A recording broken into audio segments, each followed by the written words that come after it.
like to call the meeting to order. Thank everyone for their attendance this evening. Look forward to a very good meeting. We will begin with the invocation by the Reverend Michael G. Daniels, minister of Enoch Baptist Church. If Pastor Daniels would come forward, if everyone would stand for the invocation, and after the invocation, remain standing for the Pledge of Allegiance. Pastor, thank you for coming down tonight. Thank you. Let us all bow our heads.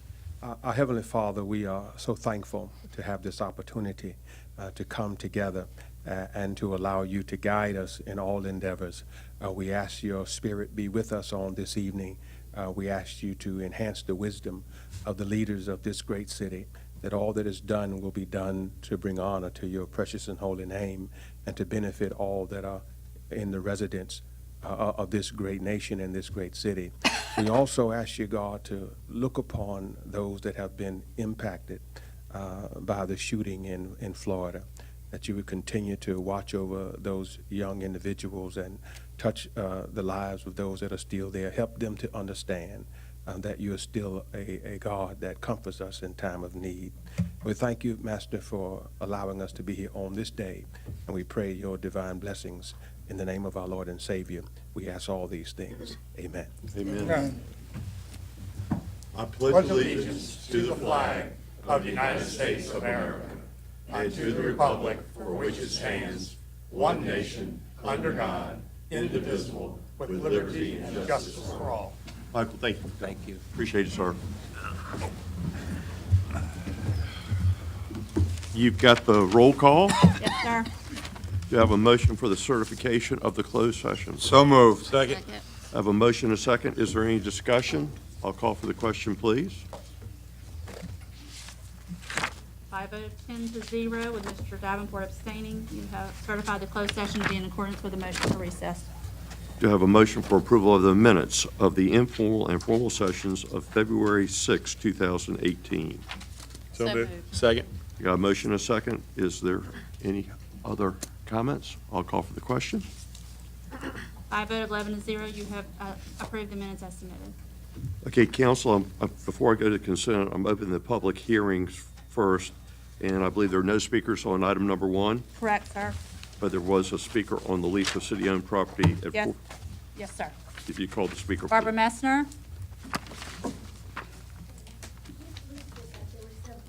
I'm going to call you each time. Okay, I just asked which lease. Y'all are leasing a lot of properties.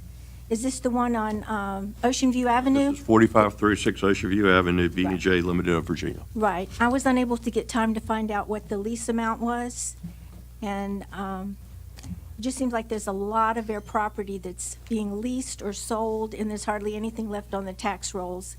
And it would be nice if all that information was online so we could find it ahead of time. Thank you. Thank you very much. I'll now go to the consent agenda. And council, excuse me, prior to the consent agenda, I want to remind everyone that the city council speaker policy that allows certain representatives of groups to speak for 10 minutes applies only to planning items and items where a public hearing is required by state law. As to all other items on the agenda, each speaker, whether speaking individually or on behalf of a group, will have 3 minutes to speak. Mr. Vice Mayor. Thank you, Mr. Mayor. Mr. Mayor, first I'd like to do an add-on to the agenda as a consent item. It's a resolution directing the city manager to hold a public input session regarding oceanfront projects. Thank you. We'll have a motion. Do I have a second? Second. Any discussion? We'll call for the question. Also, if anybody would like to, since this is just being added on, if anyone would like to comment on it, they can register with the clerk quickly. So I have speakers for the, we do have items, people that speak on that, yes. On the add-on? Yes. Okay. We'll have So to it pull won't be that. on But consent. by a vote of 11-0, you have added the resolution to the consent. So item to the number agenda. 14 will be pulled.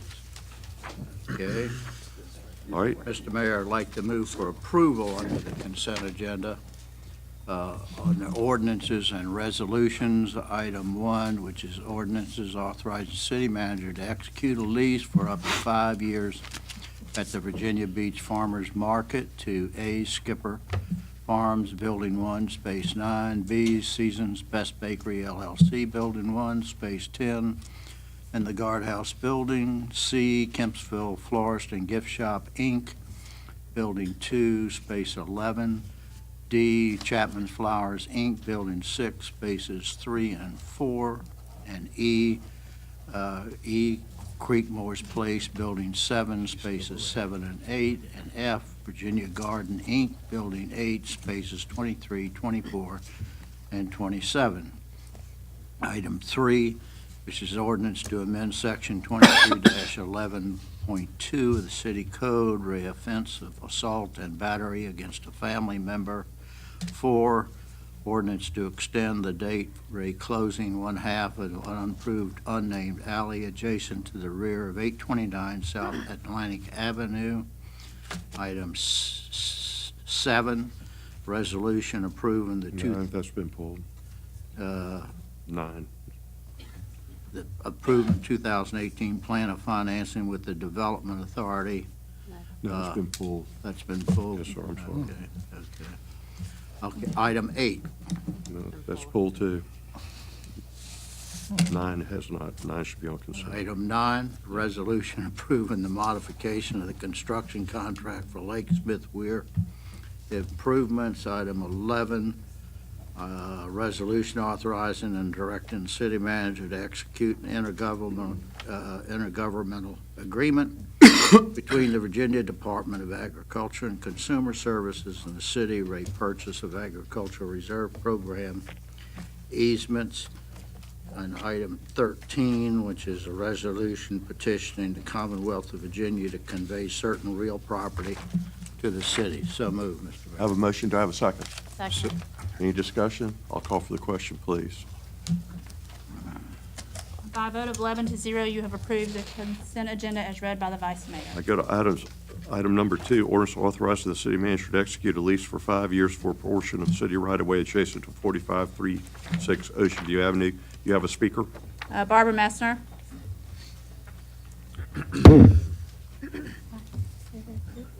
Yes, if this is the city right-of-way, What's your name? that means you're restricting access, public access that was for people to reach the beach, I assume. And I would just like, again, to ask that you put that online so we have time to research it, because you're constantly giving away access to private companies. Thank you. Thank you. Item number 5, ordinance to transfer funds and authorize a grant to Lynn Haven. Oh, do I have a motion? So moved. Second. Discussion? Call for the question, please.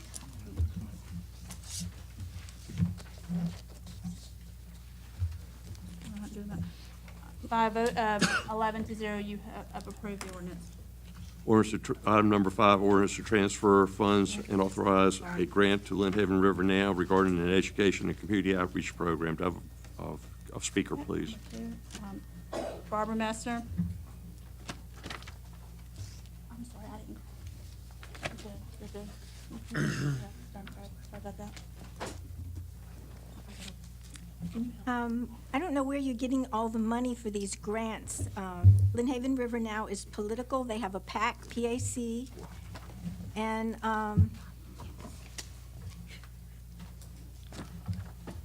the Virginia Beach, this is Truth in Accounting. Virginia Beach Finance is still struggling. We have a D rating.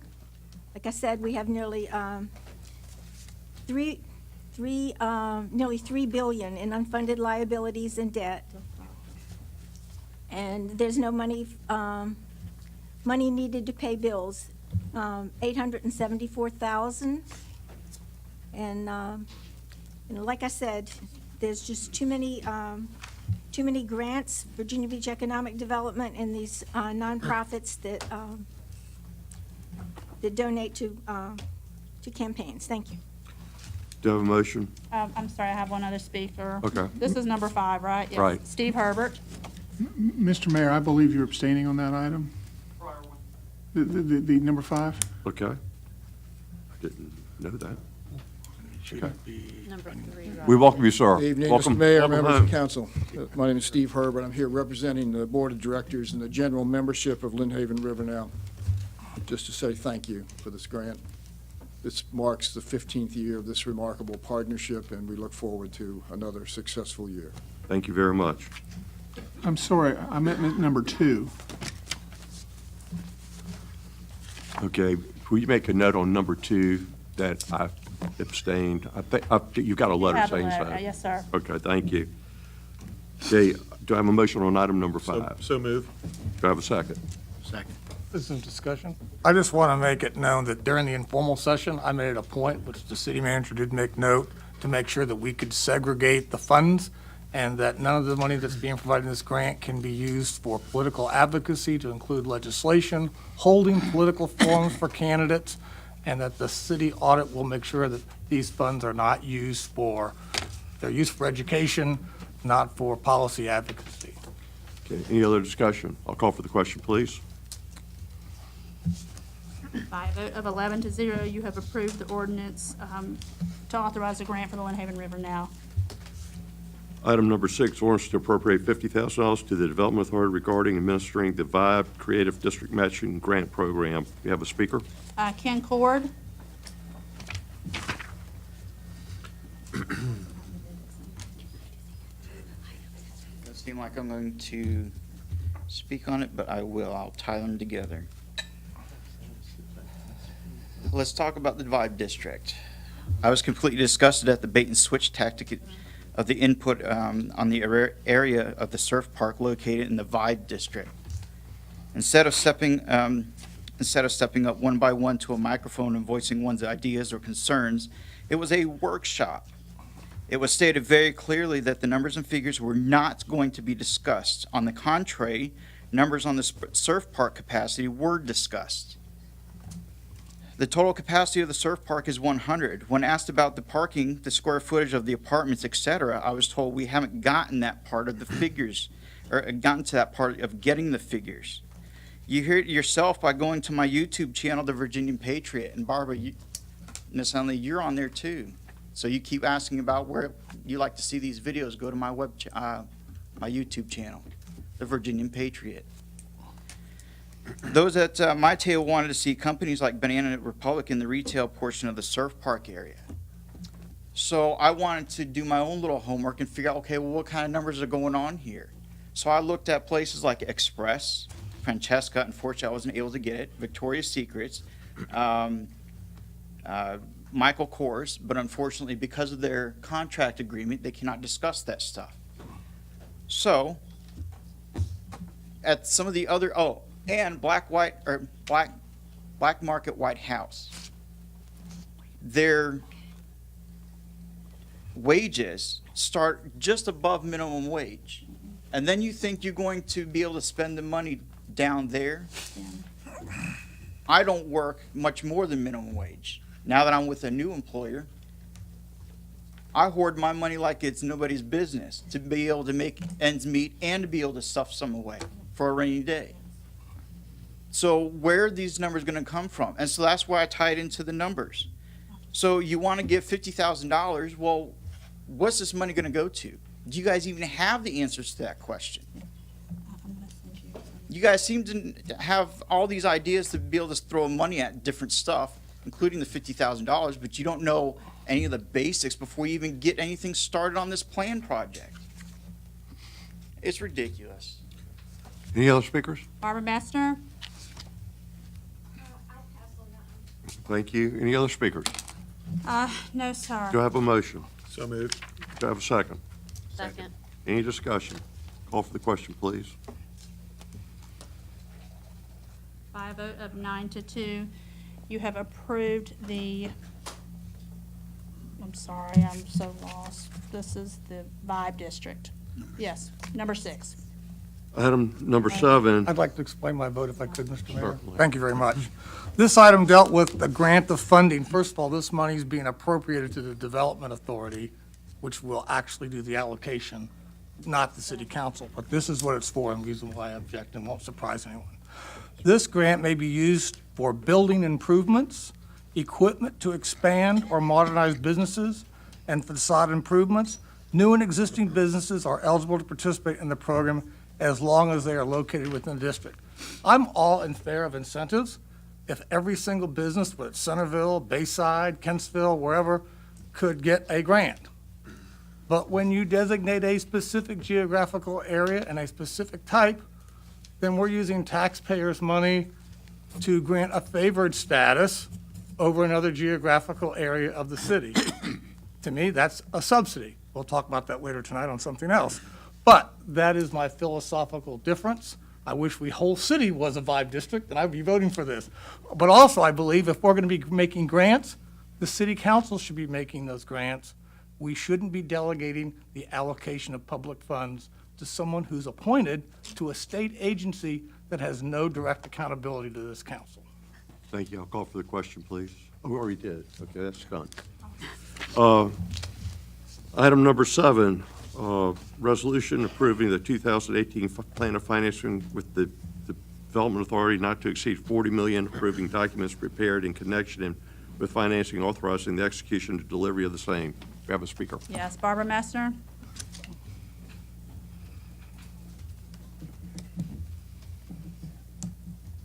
Again, I oppose all these subsidies for financing, another 40 million. I don't know where all this money's coming from. Okay, 2.728 billion that the city owes, 1.344 billion bond debt owed, 1.384 billion unfunded liabilities, which has grown 147.9 million in 1 year. Y'all are on steroids. 740 million debt for our schools, 73 million bigger in 1 year. I hope y'all are paying attention to the news, all the problems with the schools, even locally. We don't need to be taking school money. PPEA is Public-Private Education Act.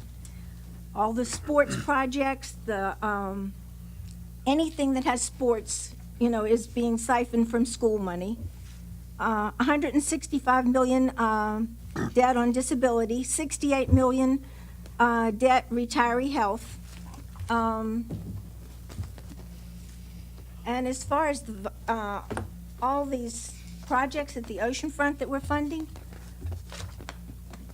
just take a look. This is, there is no parking.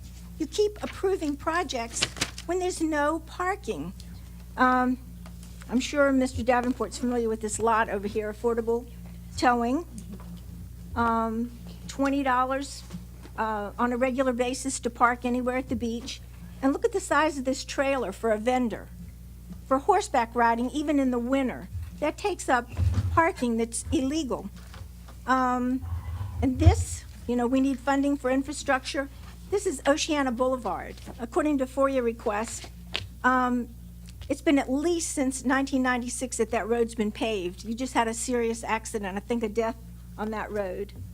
So, as many people in the Tea Party say, which I'm not a member of, your priorities are not those of the average working person. Thank you. Thank you. Any other speakers? That's all the speakers. Do I have a motion? So moved. Do I have a second? Second. Any discussion?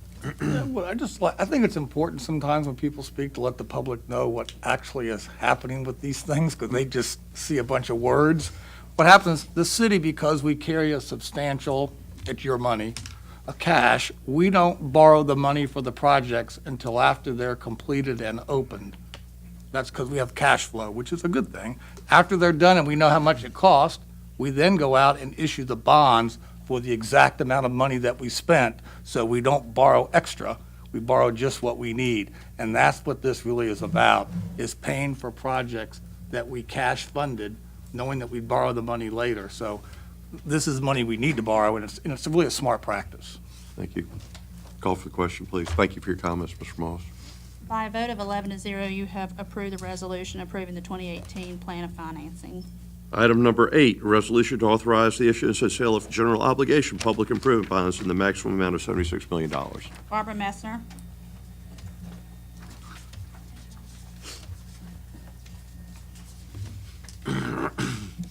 Again, more money. Is this for a specific project or just the money?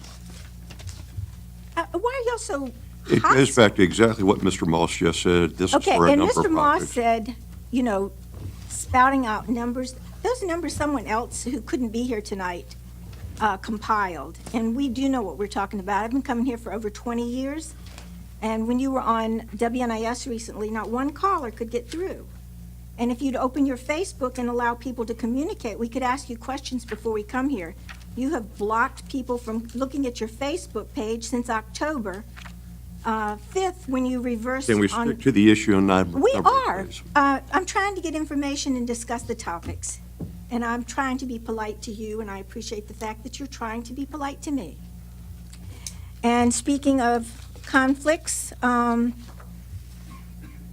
this letter, which I'll leave, I'm sure you've seen it, it's a request for a conflict of interest ruling because, you know, as we've stated, when you ask Mark Stiles for a ruling, he's a paid employee, and he gives opinions. Colin Stolley, the Virginia Beach Commonwealth attorney, can give a ruling, which I'm waiting for. Can we get to the item that you're talking about, please, the bonds? Pardon? You're talking about the bonds, item number. Right. Yeah, most of these bonds are, and he talked about, which I do appreciate, the fact that it shouldn't be going, we shouldn't be appointing people to economic development, and we shouldn't be appointing people to make decisions that y'all should be making. It's, okay, I'm just gonna leave this for the record. Thank you. Are you done? For now. Do I have a motion for item number 8? So moved. Second. Discussion? Yes, if I could, I think it's important, because you made good points, but I think the public should walk away knowing what you get for 70-something million dollars. That's only fair. Witch Duck Road Phase 2, that's $7.2 million. Street reconstruction, that's for streets all over the city for indefinite identification of work. I think I got that right. 2.3, these are roughly right. Traffic safety improvement 3, that's various improvements spread throughout all the districts of the city as well, $3.2 million. A road that will get everybody's attention, Indian River Road and the Kensville Road improvements, $1 million. That's certainly an intersection busiest in the city. The Housing Resource Center, this is to finish up the financing of that, I believe I'm correct, Mr. City Manager, that's $13.3 million. All the infrastructure for our IT that we're putting in around the city so we can have a intelligent network for both the city and hopefully for other uses as well, $5.4 million.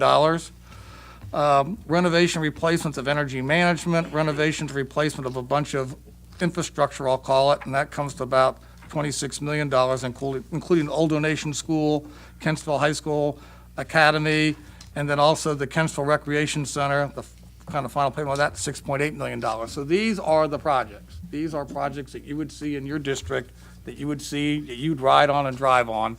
And if it wasn't the case, I probably wouldn't be voting for it, but these are things that I think we all would identify in our communities, and that's what that money represents. And these are general obligation bonds issued per our charter. A call for the question. By a vote of 11 to 0, you have approved the resolution authorizing general obligation bonds. Item number 10, resolution to appoint a committee to review and assess the peer bids and authorize a transfer to provide support from the Dragus Center for Economic Analysis and Policy at Old Dominion University. Call the speakers, please. Richard Kowalowitz. I don't see Rick here. Richard Kowalowitz. George Coterides. I'm sorry, Mr. Coterides, you want to speak on the next item? I'm sorry. Okay. Brad Martin.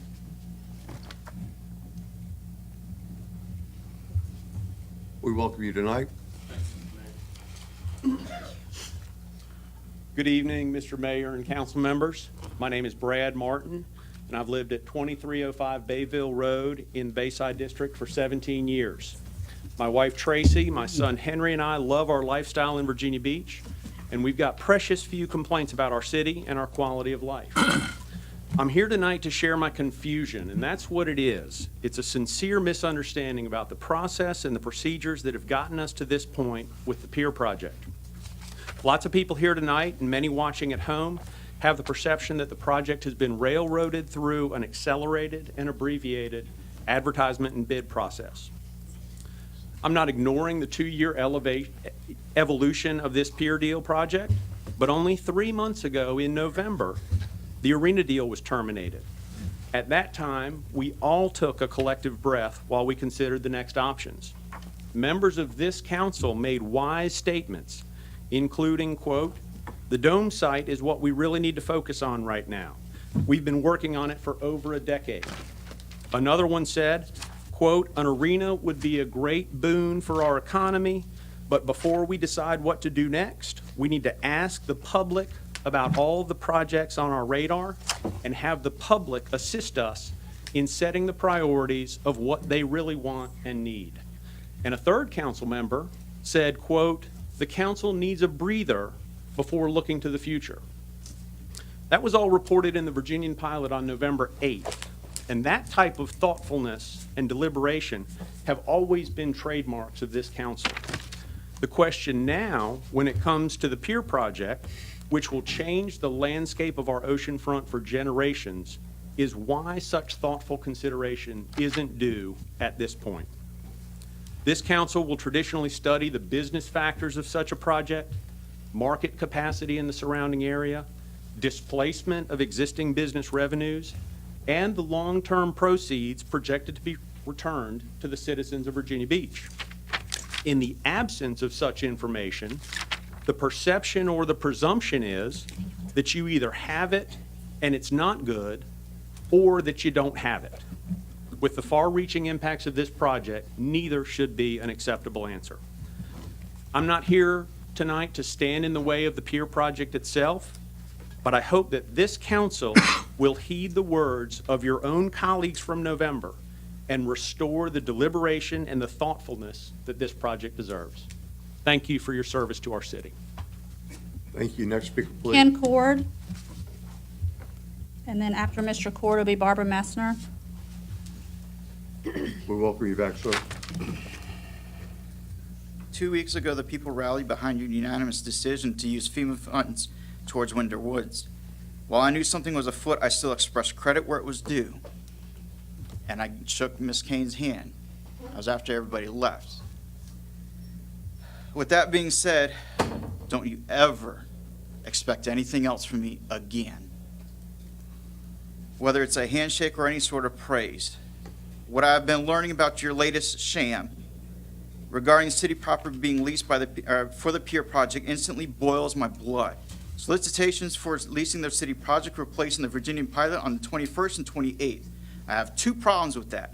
First off, it was done in a manner only 11 business days. Take out all the weekends. 11 business days to have any submissions available. Secondly, the solicitations were posted in two different sections, bid and proposals and public hearings. This was intentional error to thwart the people as well as any potential higher bids. The error begs the question if the pilot was in cahoots or is in cahoots.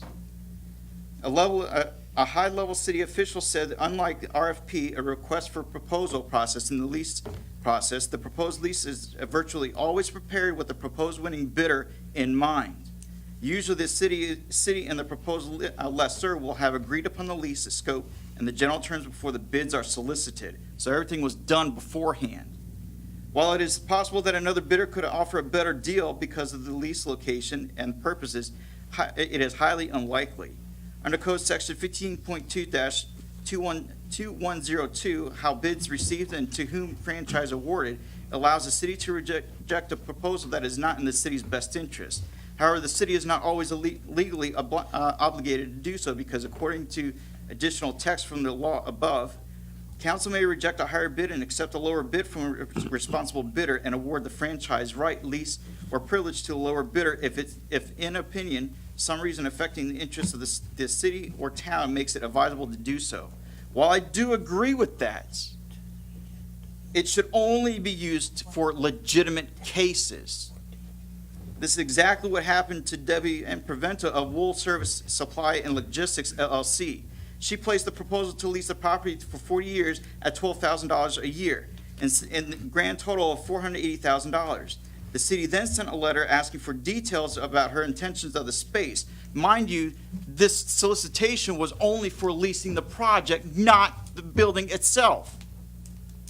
City documents, along with city staff, i.e. City Attorney Stiles, makes comments in so many words and outlined their very own documents about how this was the sole point of leasing the share, or leasing this Thank you property very much for your comments. to Appreciate it. VBDA. Next speaker, please. Disgusting. Barbara Messner. And then after Ms. Messner, Christopher Savitz. Sorry. Thank We welcome you you. back. Not sure who he is. Yeah, I'll save the information that I'm going to read on the Public-Private Education Act for the next thing. I mean, there's so much on this, you're even moving ahead on the preliminary on the Sports Center. I mean, 11-1, not anybody here is even batting an eyelash. You're just all voting in unison for all these projects. You're not even discussing the debt, and no one's abstaining. Good evening, members of council and your appointed staff. As you know, I sent a conflict ruling to the Virginia Beach Commonwealth Attorney last Friday, February 16th, 2018. I haven't heard back yet. Mark Stiles, Rod Ingram, and the rest of your legal staff give opinions as they are your employers. Colin Stolley is a state employee and can give legal rulings. I asked for a ruling on 8 members of this council who I consider to have major conflicts of interest. On the peer deal, your staff at Virginia Beach Economic Development Authority placed the first ad on December 21st, 2018, but it was in the career section of the pilot. The second ad ran on January 28th, 2018 in the Beacon. Neither ad mentioned the word peer. It takes somebody that's been paying attention a long time to catch all these sleight of hand money that's going into the pilot. The Wool Supply Company should automatically win the bid, since their bid was for $12,000 a year. It was to lease land, not to build the design proposed by Bruce Thompson and his partners. Suddenly, John Moss is concerned about due process.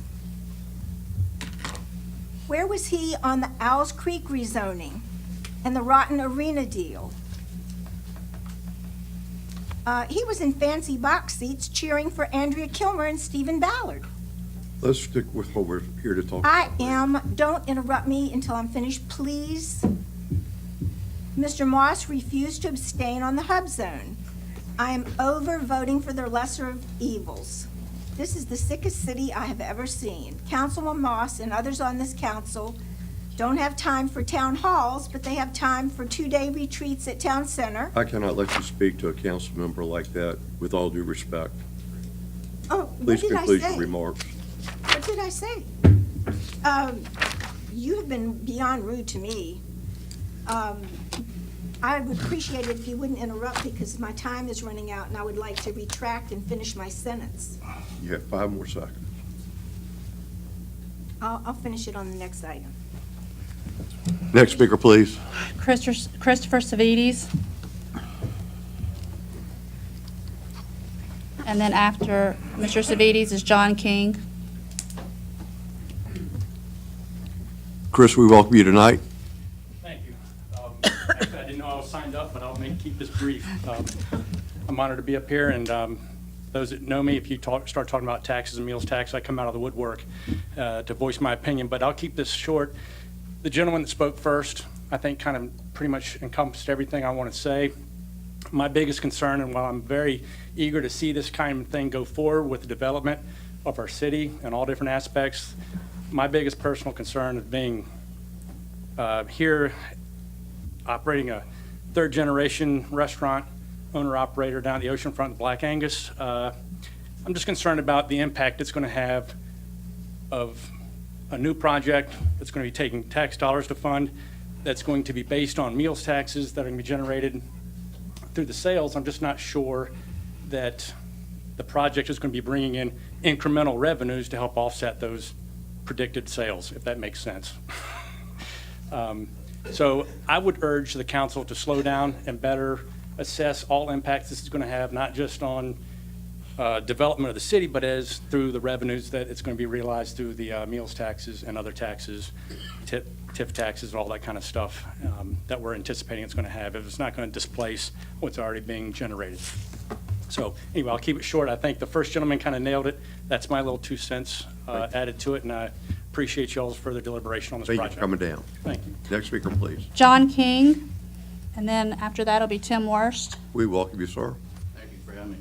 Sorry, I'm not prepared because I was out working and I listened to your workshop. Mr. Williams flat out lied to you all because the answers were responded to from Debbie to you about the pier. I physically came up here and asked for the bid documents, okay? Cynthia King, no relation, unlike you guys, I don't have people in my back pocket. She gave me the information on the pier. It was for the land lease only, nothing else. Didn't need anything to say, what are you gonna build on it? What are you gonna do? You can put beach chairs in there. It's a land lease. That's what it was. That's the bid papers that were submitted in. And why you guys wanna change that to building a pier is beyond me. But you're being lied to, and I hope when you appoint this group to look over the bids, that you sit down and actually discuss what the bid transpired, how it transpired, and not just go on what Mr. Hanson is going to tell or anybody else, because it's just, it's insane. And like I said, I didn't take notes because I was out working, but I listened to that, and I just can't let you guys get away with just flat out lying to people. And I hope that you sit down with Mrs. Debbie to discuss what she planned to do with it, because that's not part of the deal. And why can't she sublease to Pier Place? Anybody ask her if she wanted to? Why does VBDA have to for $1?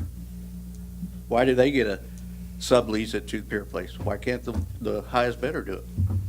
That's what you should be asking yourself. And you're going to probably see a lot more of me. So hopefully I'll be prepared next time. Look forward to it. Next speaker, please. Tim Worst, and then after Mr. Worst will be Diana Howard. We welcome you today, sir. Thank you. Good evening. My name is Tim Worst. I live in Princess Anne County. I'm thankful when the meetings start with that prayer and with the Pledge of Allegiance. I think that is fantastic. I enjoy that at each and every meeting. I'm also thankful for your patience when I see how long you guys are here on certain days. So thank you for that. On the pier, I am here to stand in the way of its approval. I think this is a fixed bid, and it's easy to see that. VBDA was mentioned on papers as to who that would be awarded to weeks ago.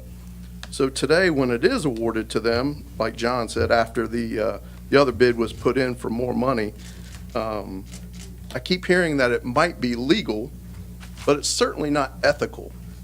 And I don't know all of you very well at all, but I think you're better than that as far as ethics.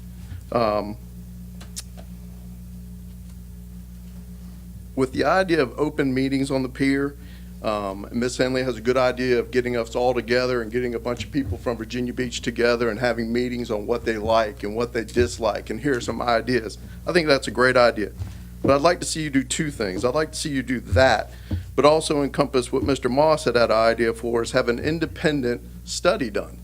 Because then you have folks from Virginia Beach that are putting their ideas in, their thoughts in, and then you have an independent body, not the VBDA, not you guys, but then somebody else who gets to put in that input. I'd like to see both of those things done. I think you would have a much better outcome at the end. Sorry, I'm catching up here. It's an unbiased way, I'm sorry. It's an unbiased way, people that are away from this council and the VBDA to see that. Lastly, I think there's another way that we can spend our money in the debt area. I think we can use this to fix the flooding and fix our infrastructure across Virginia Beach, not in just 3 neighborhoods, but across the areas of Virginia Beach to fix that flooding issue. How we put this tourist area and all these big objects, shiny objects in front of the Virginia Beach people that are having flooding issues. That baffles me. I'd like to see us turn the priorities around a bit. Thank you. Thank you. Next speaker, please. Diana Howard, and after Mrs. Howard, it'd be Dana Cullen. Diana, we welcome you. Good evening, everybody. I think what we have here is a failure to communicate. First, we had an unsolicited bid put in, right? And I'm told that when you have an unsolicited bid, you have to ask for bids. And I'm also told that that unsolicited bid came 2 years ago. So if it came 2 years ago, why were we just putting in an unsolicited bid now? Also, when they put in the unsolicited bid, or the bid in the paper, it was for a lease of the property. It was not for building the pier. It's exactly the way I read it. You can explain that to me if I'm wrong, but it's the way it was read.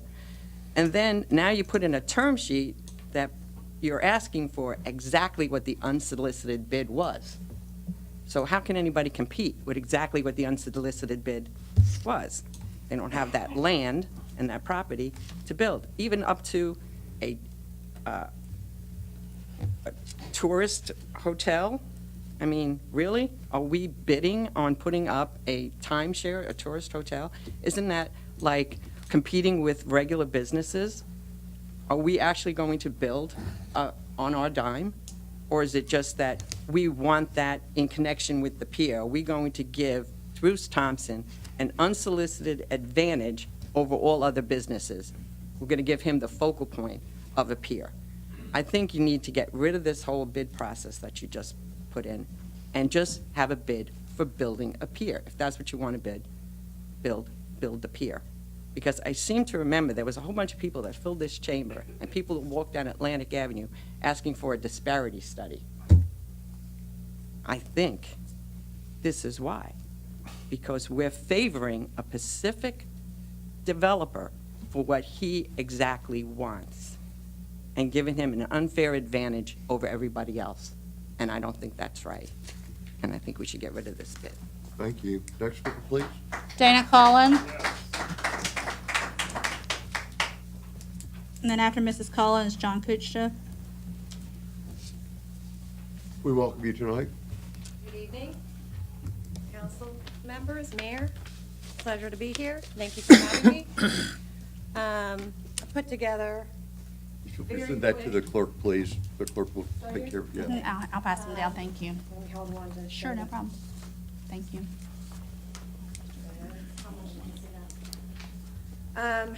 Let's see. I'm here to discuss the pier project.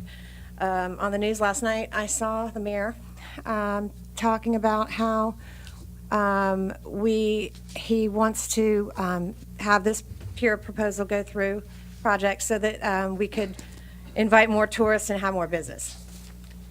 But currently, right now, we have such parking issues at the oceanfront, and there's a lot of other issues that need to be addressed before we can start building more projects. And that's one of the things that I also want to talk about is that between the arena, which is shot down now, and the Dome, the Wave Park, the pier, and the Alice Creek Marina, that's a lot of stuff, and it feels like we're getting bombarded with these projects at rapid fire, sort of a spray and pray, almost like you're spraying us and praying one of them sticks.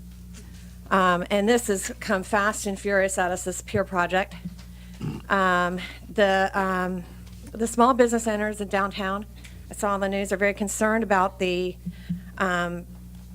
pier and the Dome absorbing 70% of the business going forward. And that doesn't even include the Cavalier deal, which will probably take a lot of tourist dollars.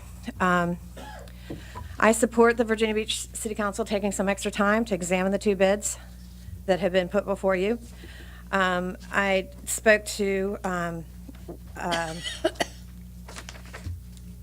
some of the businessmen at the oceanfront, and they are very concerned about this pier absorbing. And how can you give so much to private development and not expect it to take away from private businesses? Make a public, and with public-private projects, how can you see, for example, with the Cavalier project, we've already given $18 million, and that project has somebody connected to the pier project That project is now creating, it's been overdeveloped to the point where you're going to be considering issuing parking passes in the north end.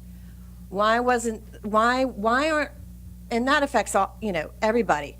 The north end is all of ours, and it should have free public access. We all pay to maintain it. We should all be able to park our cars there and use it. So currently, you have a guy that wants to be connected to the pier project going forward and get money going forward for that, but the parking issue has not been resolved at the Cavalier. So in Santa Monica, they partnered with the Navy and the oil industry to build their pier, and that might be a way we want to do it instead of using public money. They built it so that in a case of an emergency, they could access it and I think pull a boat up there or something. So that maybe we want to think about partnering with our Navy. Thank you very much for your comments. Appreciate you coming Okay, tonight. you're welcome. Thank you. John Kutsha. And then Mike Standing. We welcome you tonight. Thank you, Mr. Mayor, Council. I want to mix it up a little bit by not being rude and putting my back to anybody, but how many folks in here are aware that... Sir, you're supposed to be directing your comments to up here, please. Okay, Thank well, you. then my back will be to them. But I wonder how many folks, taxpayers in this meeting room, realize that our bonded debt is increasing by 9.44% this year. And it's doing so without any vote by the city council. It's being shoved through the development authority. It's a $116 million increase in bonded indebtedness.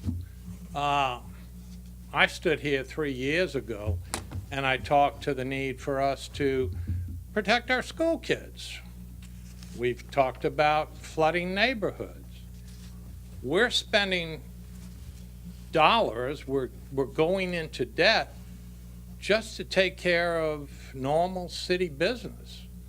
$116 million more in debt, and you folks haven't voted on it. It's the Development Authority pushing it through. If we can put armed guards in the meeting room, but we can't protect our kids in our schools, there's something really warped about that. While we talk about Ferris wheels, I'd rather talk about our kids, grandkids. And I think it's time that you folks refocus on essentials. The kids are essentials. Ferris wheel, I could care less. And that has to start coming through to the citizens, or there's going to be an awful backlash. Thank you. Thank you. Next speaker, please. Mike Standing, and after Mr. Standing will be Veronica Coleman. Mike, we welcome you. Mayor, City Council, City Manager Hanson. My name is Mike Standing, and I'm a fourth-generation businessman at Virginia Beach. I have business on Atlantic Avenue, and I'm here to speak to the need for a fair and transparent public process for the use of TIP funds to the proposed pier of Virginia Beach. I want to make it clear that I'm not opposed to the pier. However, I'm opposed to using public tax dollars to build a pier and lease it to a developer for $1 with no restrictions on the lease that competes directly with existing businesses. The estimated restaurant sales on Atlantic Avenue are $100 million. This project will be a minimum of $30 million in restaurant sales. That, with the dome site projected sales of $30 million, is 60% of the business on Atlantic Avenue. There has been no analysis or displacement studies that we know of to date on the pier. How can we place this burden on existing businesses? I urge you to allow a committee to analyze these projects so we can exist for generations in business on Atlantic Avenue. TIP was formed to pay for major events at the oceanfront, as well as major projects such as the Convention Center, the Sandler Center, parking, and large concerts. Whenever we have used TIP funds, we have had an extensive public process on design, function, and market demand. and never done for a massive private business to profit. Although we hear sound bites like, we've been showing this to the public for 2 years, or a pier has been in the master plan for 25 years, we were never under understanding that the city would pay for it or lease it for a dollar, nor to have a massive retail and restaurant development on top of it. One of the most difficult things is that we're changing the landscape of our precious beach forever. A Ferris wheel, a giant concrete structure, a timeshare project? Should we have citizen input? Maybe it's the right thing to put it there, but maybe not. But with public dollars on private property, we should be compelled to engage the community. Take a look at the St. Pete's Pier in Florida. They went through a progress that engaged the public to develop a beautiful pier for the community and tourists. They call it a new pier for everyone. On January 9th, in the informal session, there was a request to solicit bids for February 6th. It seems very fast-paced to use it for $21.5 million of taxpayers' money to build a pier that could negatively affect our business as well as change the landscape of our beach for residents forever. Once again, I urge our council to slow this process down. Let's do our homework, and let's sincerely engage with the community and the stakeholders. Thank you very much. Thank you for coming down. Next speaker, please. Veronica Coleman. And after Mrs. Coleman is Joseph Evento. We welcome you tonight, ma'am. Good evening, Mr. Mayor, City Council. I'm Dr. Veronica Coleman, and I'm representing the Virginia Beach Interdenominational Ministers Conference. I stand to say, first of all, that I believe that we need a committee to review and to study this issue before moving forward. A little over a year ago, the Ministers Conference called for and marched in support of having the city to conduct a disparity study to determine if disparities exist in the way that the city awards its contracts for products and services to small, minority, and women-owned businesses. We're happy to know that the city has begun this important study and that you are making progress towards its completion. It is for this reason that our conference could not understand the need to move forward with this pier deal. Why the rush?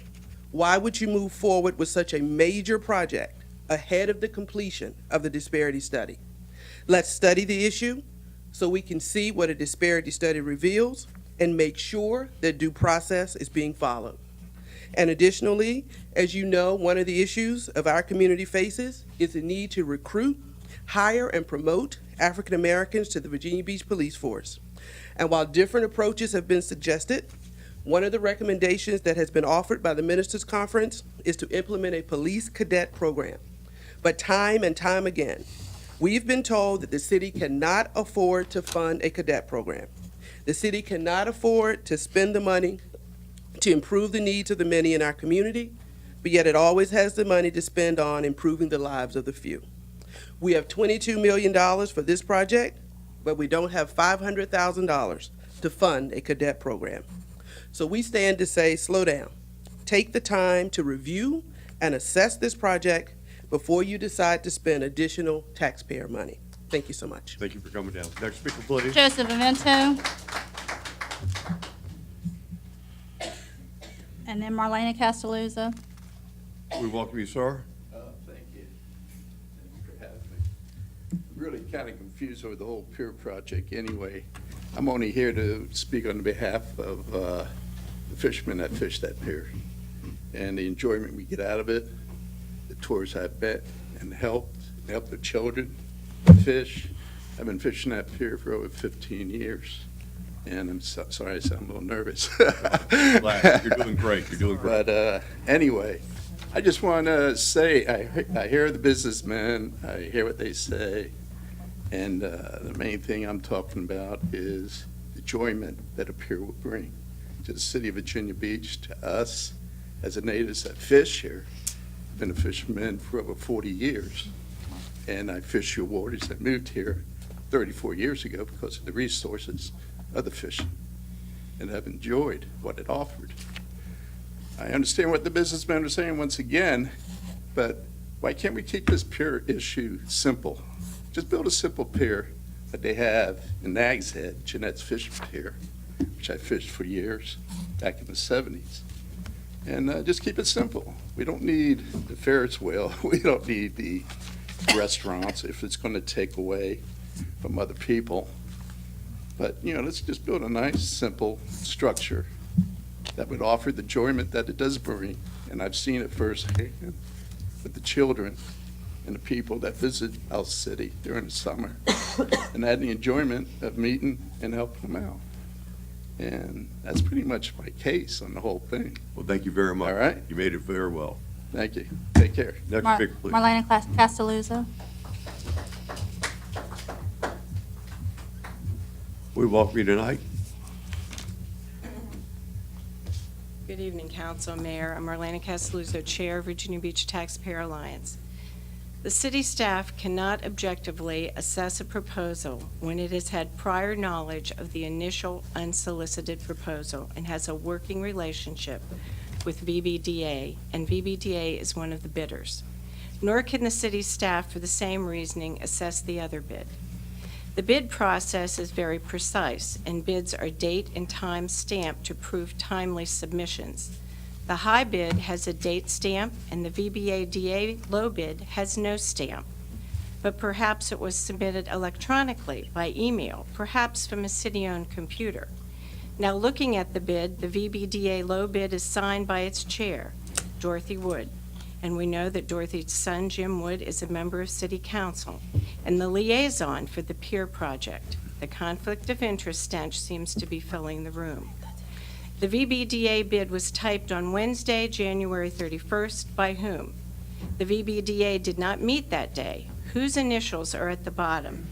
Capital AWS/CSK. Did a city staff member from the Economic Development Department type that bid for Dorothy Wood to sign and submit to the city? Were taxpayer dollars used to pay city staff to type up the bid to lease city-owned property for a whopping $1? Numerous questions deserving further meticulous investigation at a minimum. Likewise, it's crucial that the analysis of the bids include an economic analysis to capture displacement, so the real net revenue streams from each component can be identified.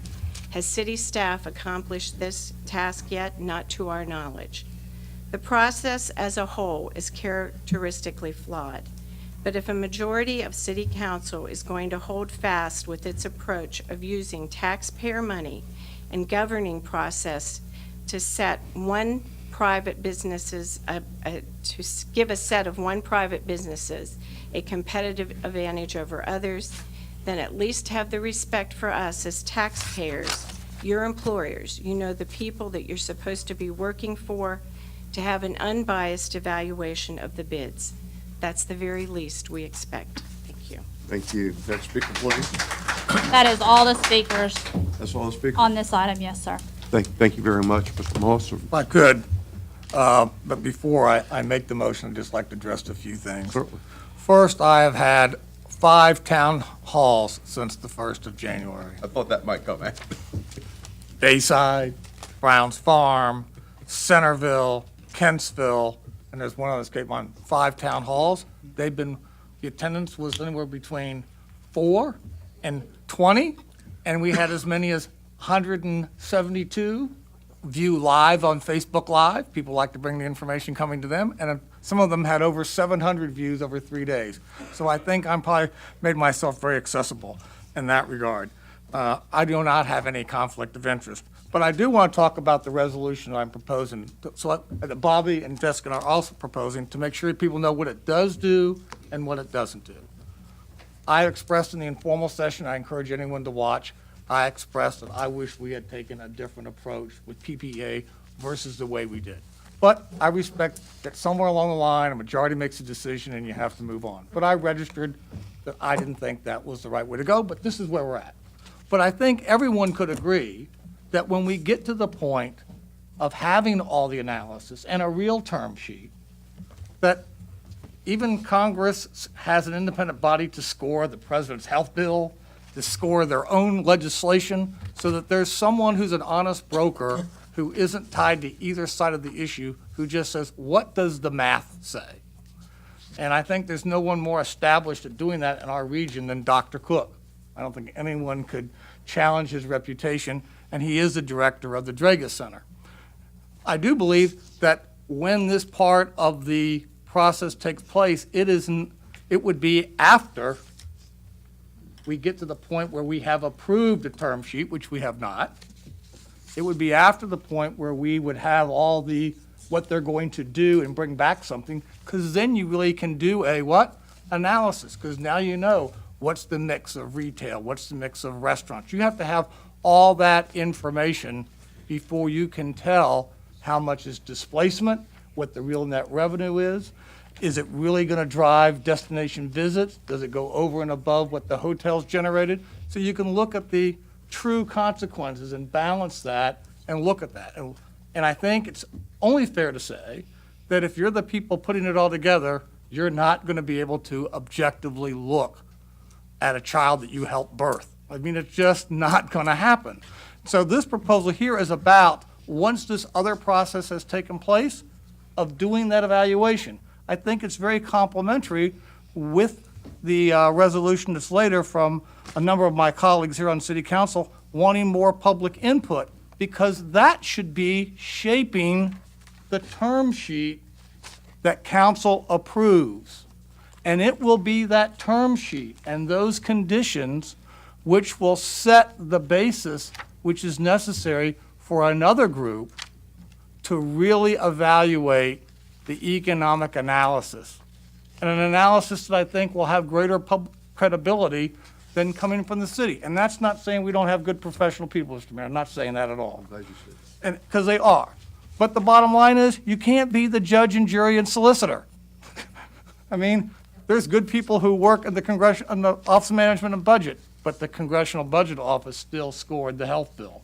I think we will be benefit, and the community will benefit, and to be able to unify if there is an independent assessment of those numbers.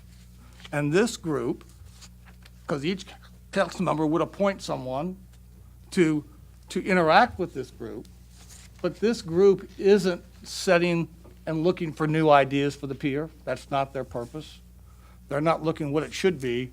They're looking for, after we have heard from all the public and we've approved a term sheet, and then the work, heavy lifting starts, they're going to give us an honest assessment of whether or not it's a net value to the community. And my pledge to the mayor is, if that's what it says, I'm a person who believes in the numbers. You know, if that's what it shows, that's what it shows. And we, you know, but I'll be interesting to see if that is the case. But I think that's what the business people want to know. They want to know that we're not going to have something that's going to come at the expense of them not being in business. And I think all council members aren't looking to do anything that would put someone out of business. And I think no one wants to do that. And that's why I support and have proposed this resolution to appoint this 11-member group that would then be supported at the appropriate time, which would be post-approval of the term sheet, which could be a month away or 45 days away, talking with the city manager today in formal session. They would convene, and then Dr. Cook and his group, and I've spoken with them, for the modest price relative to some of our consultants of $20,000, will then perform that independent economic analysis like we did on the arena. As you may recall, we got them to come and look at the arena, what's displacement, and then the community can then have a look and say, is this net value a good investment for the community? And with that, I move for the adoption of item 10. You want to do the second analysis? Yeah, I'm going to go ahead and second that. Okay, Mr. Dyer. Thank you, and I want to thank everybody for coming out. You know, this is a very important precedent-setting evening for us in a lot of ways. You know, we live in challenging times. You know, governments are hard-pressed for money. Everybody's got different priorities. But let me just say this. Good government should never fear an engaged and educated public. They should embrace it. And the point is, though, a couple weeks ago, I sent a letter to council and just say, can we just slow down? Can we take an objective look at this? Can we study that? Can we convey to the public what we're doing and why we're doing that? Convey, you know, why this should be a priority, given all the other priorities, not only at the ocean front, but, you know, other places. But let me say also the one thing that we found out that Virginia Beach is remarkable. We have a tremendous amount of intellectual capital lives in this city. We have retired business leaders, admirals, generals, We use them on the Process Improvement Task Force. We have some great thinking people. Why not get them together and to contribute? And, give an outside set of eyes on a most complex problem, or, situation that we have here. We're not only talking about a pier, we're talking about parks, we're talking about possibility of hotels, timeshares, and everything. It's a very complex project that should be articulated well to the public. The other thing is, too, the concerns of the business community. What kind of effect, Mr. Standing coming here, maintaining a business for, generations, to make sure that he stays viable. We just lost in our relative neighborhood a restaurant of 35 years because they just had trouble competing. So the point is, though, we got to send the right and proper message. And the point is, I agree with the gentleman with the fisher. I'm not adamantly against a pier, especially for pedestrian use or fishing use. I just have an objection to myself when we have a city-owned entity that puts businesses on that compete against other existing entities. This is a personal standard that I've had, since I've been on this council. So I request humbly that, that the council consider favorably this option, to do that, but also enthusiastically support, the civic engagement that we've used on other projects. We used it on the arena successfully. We used it on the moving City Hall to Town Center and other things. Civic engagement works every time we try it. So, let's combine these two things to bring the public together, but also bring the business aspects together so we can create a true win-win situation and build the confidence of the public. Thank you. I think I have a motion and a second. Mr. Wood? Can I ask a question first, Jim? Go ahead. You had a question, please? I do have a question. Councilman Moss, I guess I'm confused. The resolution that Bobby, Jessica, and you put forward says it's to review the peer proposals. Correct. Basically what this is saying in summary. Correct. What we've heard tonight is that Ms. Imprevento, or the agency, her company name, didn't bid on a pier. She bid on leasing the land, because that's what the bid in the paper had said was a land lease, and she didn't put forth a proposal for an actual pier. So I feel like we can't vote on this, or it needs clarification, because to me, this says we're looking at two bids that are bidding on a pier, when we really only have one, not two, because she's just bidding on buying the land, or leasing the land, and I'm confused as, this needs to be changed, in my humble opinion, or I don't know how I can vote on this. It is correct, and the city attorney, and I've been down the road many times with the city attorney about the notice, because if you look, and this has been why I think the public has been confused. In awarding that, if you look at that public notice for the land lease, it talks about peer development. The development is the one element of the bid is the price, but it is just an element of the bid. And I know that's very confusing, because this is not a procurement. This is a lease. So it is a peer development. The bid price is a piece. That's why they had to have all those items that they were asked to provide. What do you plan to do? All these kind of compliance issues. So we are evaluating. And even if the individual bid, which has come from, proves to be not responsive, and that could be a judgment of the city as a non-responsive bid. I'm not the person to judge that, but that time will come. I looked at the city manager nodding his head, that's true. The bid that is submitted still has to be assessed. Because nothing in that process requires us to make an award. At the very end, after all the homework's been done by everybody and money spent, at the very end, there's no decision until the development authority, we approve the term sheet, we approve the lease. We don't yet have the full flushed out proposal, which is why we can't do the analysis. They then negotiate against that term sheet like we did with the arena, you may recall. They bring something back. Now we have the economic analysis, and at that point, that final step at the end is where council can either say yay or nay with and no one has recourse. So in fact, it is more than just the thing they submitted with the letter, and that's why Ron Williams sent that other letter saying, tell me all these other things. And once you pick one of those initial I'll call winners, that initial assessment, then the city continues to negotiate with the favored choice, I think I'm getting that correct, and you get to the end. Now, the reason why, well, I spent a lot of time on this, you can tell. The reason why, Don't doubt it. the reason why we're at where we're at is the process that we chose, which was not like we did with the arena. With the arena, we went out with an RFP, our PPP, and lots of people could have submitted, and 2 people did. And then we took us almost, 2 years to narrow down to 1, remember? And then they did all that extra work. Well, we didn't take that process here. We took a different approach, a legal approach. I think one I wouldn't have chosen, but it is the majority, and I respect that, that took us down a path of what? Taking an unsolicited proposal and making it basically the framework of a term sheet to come, which is why the city attorney said it would be very unlikely under the land lease that someone other than the development authority would win. What this proposal says is how, if they had 10 bidders or 1 bidder, that when that process completes the term sheet, and before we come back to council, that the economic analysis that we would receive as a council and that the public would see would be a product created not by the staff who's been husbanding the product all along, though they're going to do their own effort, I'm sure, but another group is going, like CBO, is going to give us an independent assessment analysis to give us added credibilities to take some of the appearance, and there is an appearance, that's all inside thing to give us confidence that we are moving forward. So the proposal is on track, but it does address the fundamental confusion of the public about the process, because it is not as transparent as you would like, but I think I have correctly characterized it. I'd stand to be corrected. Mr. Wood. Thanks, Mr. Mayor.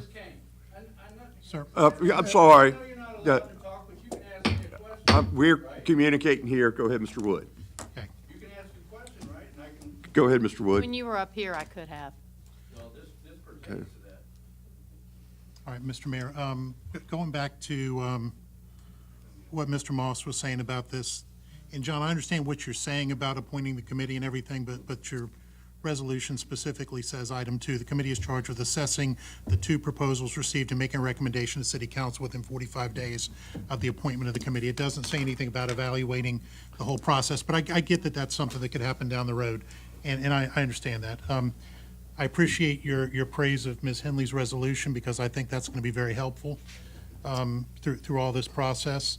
I also like the phrase you used about honest broker, because I think honest broker is a very important thing when we talk about this, because there's all these allegations of craziness. But I'll tell you right now, I don't think there's any more honest broker than our city auditor, who works for us, who's independent, who roots out corruption, who roots out fraud, waste, and abuse every day, and who publishes this stuff all the time. What I would say, as a substitute motion, I'd offer that we not spend the $20,000 with Dragus, but direct the city auditor to evaluate the bids and provide an analysis no later than March 27, 2018. And we still have Ms. Henley's resolution that improves the process and gets us to the point where we can do this. I also completely agree that we need to have some sort of analysis of the displacement. I was talking to Mr. Earn about that. I think there's a number of ways we can do that, and I think that's something we bring forward at a later date that's more comprehensive than what Mr. Moss brought forward. I think the attractive part of his resolution is the public input. I think we're addressing that with Ms. Henley, so I would offer that substitute motion. Second. I got a motion and a second. Mr. Moss. Well, I have a lot of respect for the city auditor, but he is not an economist. He's not a parametric qualified costing estimate. He's not a forecaster. He's an accountant. And accounting is not economic analysis. I only tell you, you only have to look who does the forecast for the Federal Reserve, who are the qualifications and the skill set of people who work in the Congressional Budget Office. They are PhD economists. There are people who know about parametric modeling, not what he can do, but this is not an audit. This is not an audit. This is a forecasting. This is modeling. This is much higher mathematics than you would find and look. And who has a track record of doing that kind of work? Now, you might believe, that he has a caliber and a scholar that matches Dr. Cook. Maybe so. I don't think that's the case. I think it's still the city. Who does the city auditor work for? He works for us. It's not an independent look. Now, that aside, no, please, because people can have differences of opinion. I'm just saying I don't share the opinion of my colleague. I'm not saying he's certainly entitled to it. I think when you say the proposal, if you take a very denotative look rather than a connotative look and trying to narrow it down, you could say anything about it. But when you look at the proposal, it is about the whole bid. The bid is about the total package. So you're going to go the way you're going to go, and when in the end, what we're going to have, we're not going to have the public acceptance that you think you're going to get when the city is doing that work. And I would tell you that that person is not qualified, nor is that department, to be doing that kind of analysis. Other questions or comments before I call for the question? Bobby, then I got Yeah, a comment. and thank you, and I got a tremendous amount of respect for Jim Wood. We worked together on civic engagement on a number of projects and everything, and ultimately, we want the positive outcome that the public deserves. I really agree with that. But I respectfully submit that, once again, with such a complicated project, there, and believe me, I'm speaking as a former academic, academics bring outside objectivity, clarity, and objectivity, but also reliability and have a lot of trust with the public. I wish I could say the public had a lot of trust in aspects of government. I think if we worked in concert with the academic environment and just show and, validate what we're trying to do as a city, and it's blessed by the academic world. And I think this also could be a template going forward to build those bridges of trust with the public, to use this as a resource in other complicated projects going forward. So, but with due respect, Jim, I respectfully disagree with you. Okay, before I call for the question, I just have one please, point. please. I do believe, and I would advise that you not set that date, because I don't know if the term sheet isn't going to come to us much before March 20th, which I think is what I kind of heard. We might not see the formal term sheet to approve. You can't start doing the analysis till you actually know what the project is going to be relative to the term sheet. I don't think we're going to be anywhere close there by March 27th, so you might want to give some due consideration if you're going to stick with that amendment, which I do object to, but if you're going to do it, pick a date that's executable and doesn't give the appearance that the answer's already been made up because you don't have the data set to get there. Shannon? I have a question. Whichever one of these things passes tonight, the timing of that, is it going to happen prior to Mrs. Henley's community meetings or after the community meetings? Because I would think that we would have these community meetings, and this isn't going to be valid till after that anyways. Well, if you notice, this says after all the stuff under the proposals has been submitted, that's in the resolution. So in reality, it wouldn't happen till after all that happened. It wouldn't happen till after the term sheet was approved. It wouldn't have happened till all the negotiations had been concluded and there was a sufficient definition of what was going to be constructed in the terms, because all that's a prerequisite to do a financial analysis. So the answer is yes. I would rather see your resolution cleaned up to make it match what is happening versus what's on paper and what you said before. I would just rather see that happen before I voted on it. Jim Wood. Well, let me clarify this before you call for the question. First off, it's not going to take more than 30 days to evaluate two bids, which is what your resolution says. Your resolution does not say, and maybe this is part of what Ms. Kane was having the issue with on this. It doesn't say anything about doing these analyses and bringing these committees and things together like that, but I get that. With respect to the public input, and we talked about this before, we're talking about multiple meetings on these things. There's nothing wrong with bringing the public in at various stages of this. The more times we can get the public involved, the better, because it's their money. We need to do that.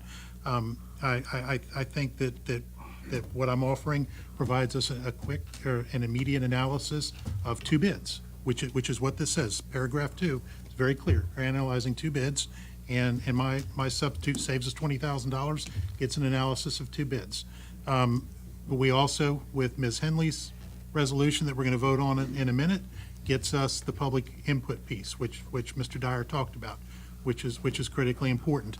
Mr. Earn and I have talked about getting this a similar analysis done that's being done for the dump site to look at displacement, to look at impacts on businesses, because as Mr. Moss or Mr. Dyer said, nobody wants to impact other people's businesses. We want to increase businesses, increase the tax base here. We don't want to hurt anybody else's business. And if putting X number of square feet of restaurant is gonna impact it, then we need to analyze that. So what I'm saying is mine is, I think we're getting to the same place. I just think what your resolution, what you No. want us to vote on is not what you're saying. No, you are incorrect. You are taking a very denotative definition of what a proposal is. I understand it's very constructive and convenient. It's just incorrect. Thank you, Mr. Jones. Well, I think we're getting ahead of ourselves here. Number one, in a few minutes, we're going to be voting on another resolution that's going to direct the city manager to hold a public meeting and where we can get input from the public, not only on this project, but on other projects that are going to be coming forth in the city. I don't think we have enough information yet to direct the city manager or appoint a committee to analyze what the issue is here. I personally have not actually seen the financial figures on this project. Now, I really do not want to appoint anybody to analyze a project that I haven't seen the figures on yet and have no idea actually what I'm really looking at. I just think we're way ahead of ourselves here. And I don't think we're going to be voting on the pier project in March. I think it's going to take a lot longer to go through this process of getting public input. And so I personally don't like doing anything on it tonight. I think it's a bad move. I think we need to, other than what this resolution that Ms. Henley and several of us have endorsed, to have the public input session regarding oceanfront projects. I just think we're getting way ahead of ourselves, and to appoint a committee or hire the people from Old Dominion University and pay them, commit to pay them $20,000 to analyze a project that we may or may not want to move forward with, seems kind of foolish to me. And so I would prefer to table the whole issue tonight and not vote on it, because I don't think we're ready to vote on anything. So. Well, and Louis, I respect you, but there's a process problem here. I agree, we don't have any information to make a reasoned decision yet. Then why did we have a public hearing on it a couple weeks ago when there was absolutely no information out there to really discuss? And the other thing is, why are we issuing lease agreements for projects that haven't even been discussed, much less approved? So I think the confusion with the public, with due respect, is due to the process that we imposed that is creating this confusion.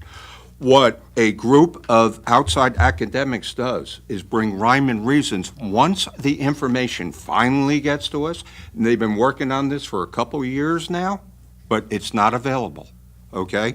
So the point is, though, I have, a lot of faith in the academic community to help us navigate and the public navigate through this, this process that, quite frankly, is flawed. And that's why we're here. That's why we're bringing this stuff forward for discussion. John, did you want to add something? Just one thing. I know this, want to get to a vote and move on, but I think it's important. Because I think when we say we have public meetings, and we certainly had one on 41st Street closing it, and anyone who went to that knows how well an open feedback that was conducted. But if you do not have meaningful price information, cost information, knowing the impact, people can come to a meeting, a public hearing, and see your illustrations and your concept, because that's all we have.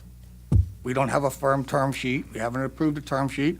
We just have ideas, conceptual drawings, things we might do. So that's all. Ambiguity is probably on the high side.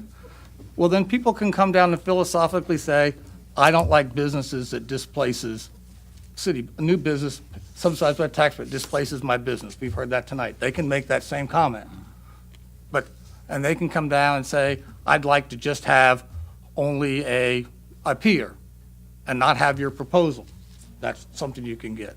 But in terms of informed opinion, which is always like anything else you do, it's really informed when it comes down to looking at the money and what the financial issues are. Does it make sense?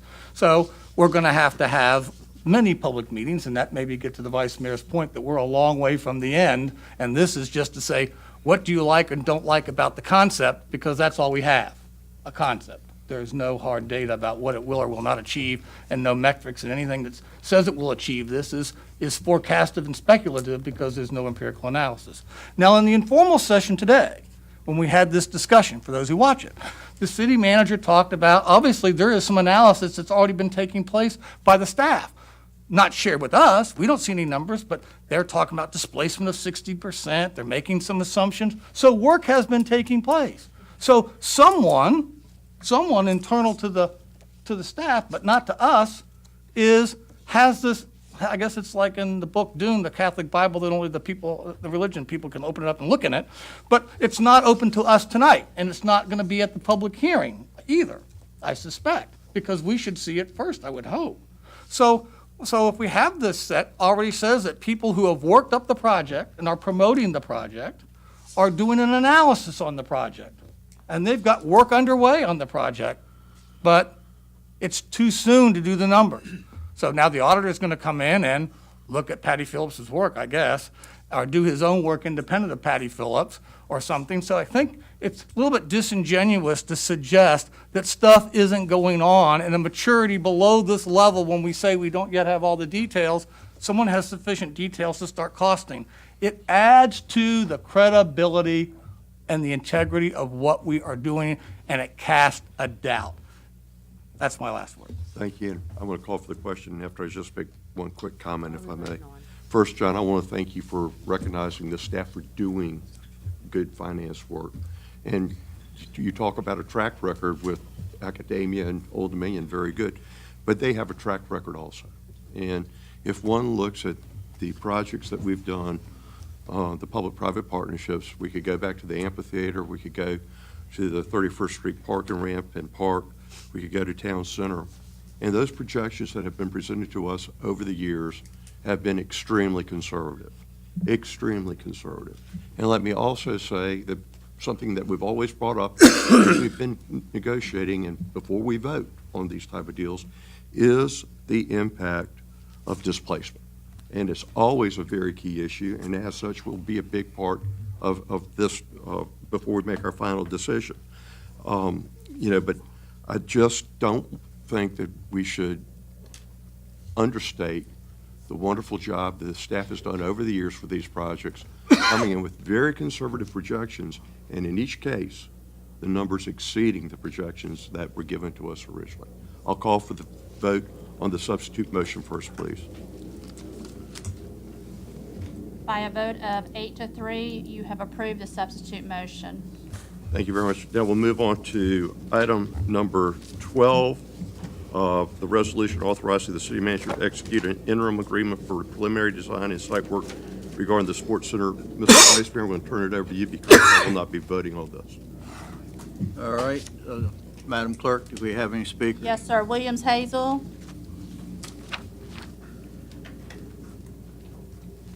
And then after Mr. Hazel will be Barbara Messner.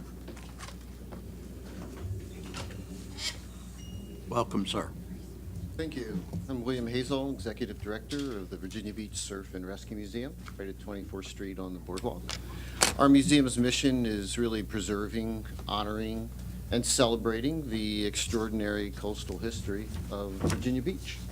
We have a fantastic exhibit in the museum that talks about the early entrepreneurs, the early visionaries that looked at an empty stretch of beach and imagined a whole new kind of economy. They imagined the hotels, they imagined the restaurants, they imagined tourism. And what was really important, of course, is that they built it. And as an attraction on the center of the boardwalk, and a very proud member of the Virginia Beach Hotel Association, we are very much in favor of another step towards building Virginia Beach into an extraordinary place to visit. You are the visionaries. You've already imagined Virginia Beach as a year-round tourist destination. You've already envisioned this. We are very much in favor of the Sports Center project. We think it's a game-changing step towards building that Virginia Beach that is available to tourists, to families, all year long. Very much in favor of the project. I thank you for your time and for the council's great work for the city. Thank you, sir. Barbara Messner. And after Ms. Messner is John Zirkle. Avi, I appreciate your comments and on civil discourse and communication, and I think it would be really nice when we go sit down, like when the gentleman who spoke, I don't think he's spoken before, and you start discussing things, and then no one else can speak. It's just like, that's it. You had your 3 minutes, but we're going to bring up other things. So I think, you can continue to talk about that. I think people need to know what most of these projects, especially this one, the Sports Center, that was the Field House, it's changed to the Sports Center PPEA. What the public-private education is. It's any education facility, including real and personal property, any building or facility for principal use by any public entity, any improvement or equipment necessary to enhance the public safety and security of a building used principally by a public entity, utility and telecommunication infrastructure, a recreation facility. Given this broad definition, almost any kind of capital project undertaken by a public entity may be developed under the PPE FIA. So this project is on top of the field house that we have, and this one is specifically to fill hotel rooms. Y'all mention it. Ms. Henley usually talk about the problems with the parking required for these things. As far as what you've already voted on studying the pier project, you already have the RAC, council-appointed RAC. You have the Virginia Beach Economic Development Authority, which is paid for, funded, and appointed. And Mr. Moss, you asked for an investigation because Mike Levinson and other people, they have conflicts with Town Bank. I think we should be asking if that should be disbanded because we're funding it.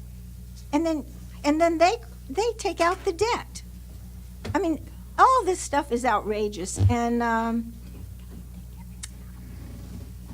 I think another priority could be for our police to have body cams. And Mr. Kuchka, I really appreciate the way he worded it. Our children are a priority, and we have police here because people are upset with y'all. Their voices are not being heard. And Mrs. Wool should have the same time that Mr. Thompson and the Capps family and everyone else has had to come up with what her proposal is going to be. Right, She only had like a week. Ms. Messner, your time's up. I know. Thank you very much. John Zirkle.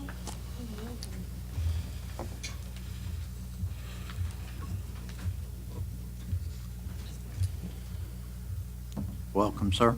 Thank you. Good evening. Hopefully this one's a little easier than the last one y'all were talking about. I'm John Zirkle. I'm the general manager of the DoubleTree by Hilton in Virginia Beach. I'm a board member of the Virginia Beach Hotel Association, and I'm here representing the Hotel Association and the tourism industry. I spoke to you at the last meeting, and we talked about the $10 billion a year business that is sports tourism. We talked about how the current facilities we have just aren't enough to keep up with the growth and the current groups we have. We risk losing groups if we don't expand. The facility that we have right now is just not big enough. We're using the convention center. The field house out at Lansdowne just isn't enough to accommodate these large events. Sports tourism, it's all about bringing revenue in. I know someone said it's all about filling hotel rooms. The hotel rooms do collect a lot of tax money, and that goes back to the taxpayers, and a lot goes back into the general fund, and it does fund these type of facilities. With just a prospect of this, last meeting you heard from various groups that are looking forward to having events here. The USA Futsal got up and spoke, USA Volleyball, all these events want to come here. We've mentioned about the hydraulic track, hydraulically banked track. You could be hosting a track meet in the morning and a volleyball tournament in the evening. All those people need to eat somewhere. When they're not playing, they need to go do something. They're going to go shopping. They're going to go to the adventure park, the aquarium. They're going to be spending their money not just on hotel rooms, but on everything. And the best thing is these people leave at the end, and we get to keep all that tax money for us and spend it on our city. The TIP fund was created for just this type of project. The Sports Center will literally benefit everybody in Virginia Beach. It'll bring more visitors who are paying taxes on hotel rooms, restaurants, shopping, and attractions. It's predominantly in non-summer months, so it helps bring guests in when people don't have things. It employs more people. At my hotel, it would allow me to employ more people year-round than I do right now. I can tell you that without a doubt. Finally, it's an example of, city investment that pays back with increased taxes and revenues for the city. Nearly $60 million a year from tourism taxes goes to the city's general fund.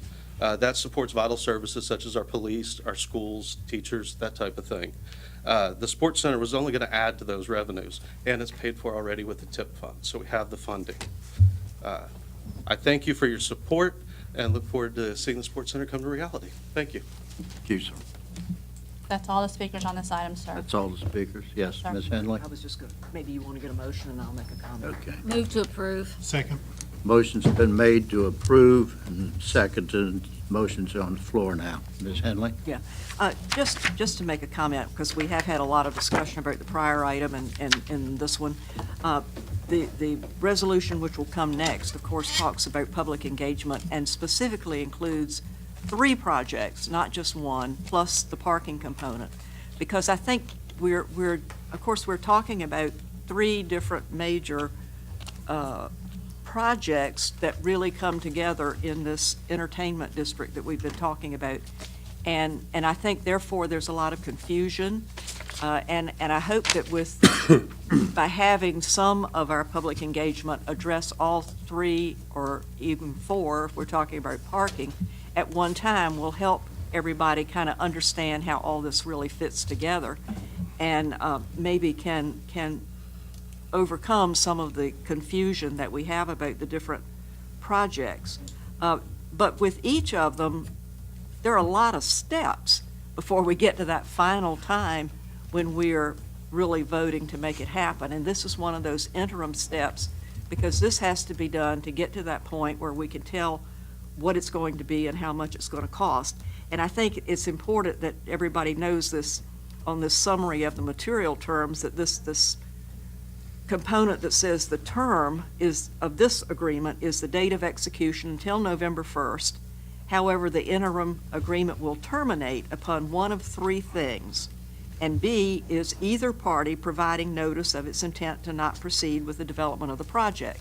And so it's important that everybody knows that this is just a step to get us into that final time. And yes, when we have these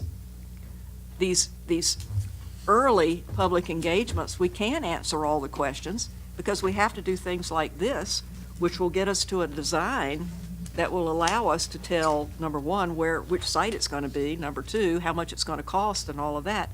So, but it's important that the public understand that, either bring the public in early so you can have early input, but we can't answer all the questions. But if we wait until we can answer all the questions, then the public says, well, it's a done deal, it's too late, why'd you ask us this late? So I just hope the public will understand that these things are many steps, and we will need to have public engagement several times sometimes just one of the projects, other times when we can combine all of them. But, it's unfortunate, I guess, that, we have jumping to conclusions that there's something ominous and evil just because we can't answer all the questions. And I just hope that we can include the public enough along the way that we all understand what we're doing.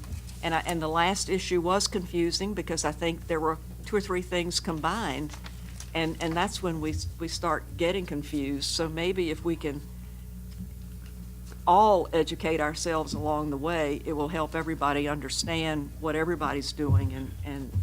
But this is one of those interim steps, and it's now we decided that we need to call this a sports center so that we are distinguishing it from what is at Lansdowne and the Field House, because they're 2 entirely different components that appeal to different groups of people.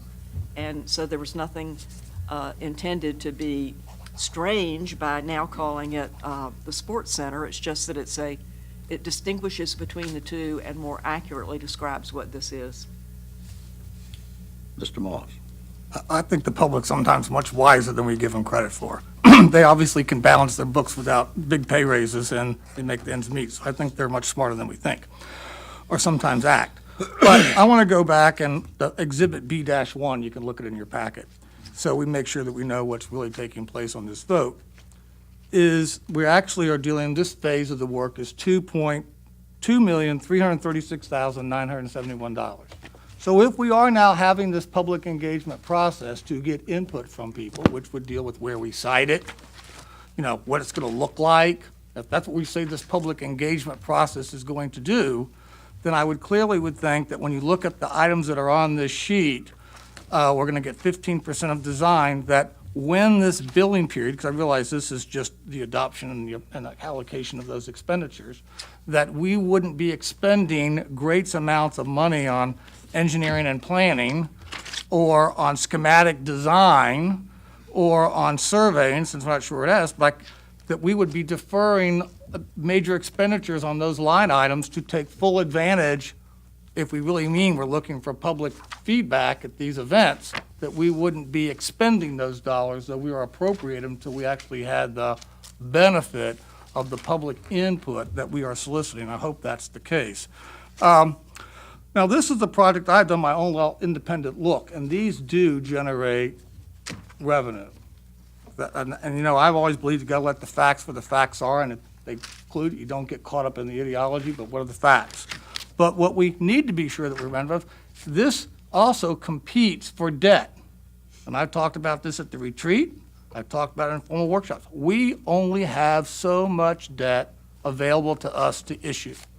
And I have said over and over that our number 1 priority for issuing debt should be, for the most part, flooding projects, because that's the most serious threat that people face in Virginia Beach to their very homes. And I have said before, and I'll stand by it, that if we're going to pay for this project for cash out of the TIP fund, I'm all for it. But this project, no matter how good the cash flow is, doesn't compete with issuing debt for projects to keep rainwater out of people's homes.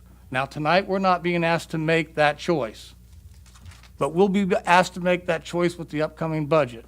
So no one should take my vote tonight for this to mean that I'm willing to support the issuance of debt for this project. Ms. Abbott. I just wanted to make comment similar to Councilman Moss. I've also been to about 8 Civic League meetings since the beginning of the year, and I'll be honest, with this regards to this project, I had been turned off about it, but I have been asked by many of my constituents in my district to keep an open mind, and so moving forward with tonight's vote, I wanted to make it clear that I will be supporting it. However, it's not an endorsement of the project wholeheartedly, but really just a show of good faith that I'm willing to keep an open mind and see where the process takes us. Any other council members have any comments?